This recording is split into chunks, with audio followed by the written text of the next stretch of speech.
Welcome back to Cruising with the Wild Herons. Today was my last day at work, and I came home only to find that the washing machine is not draining water out. So while Tad was back flushing the air conditioners, I got to drain the washing machine. We have a small 2-gallon shop vac on the boat. It took a number of trips to empty this baby. It was a definite back-breaking job.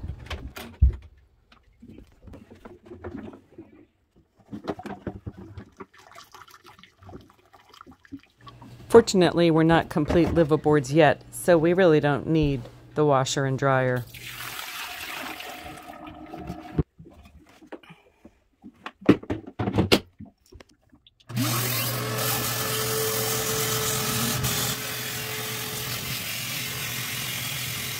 I'm sure we'll have to break out another 1,000 for this one.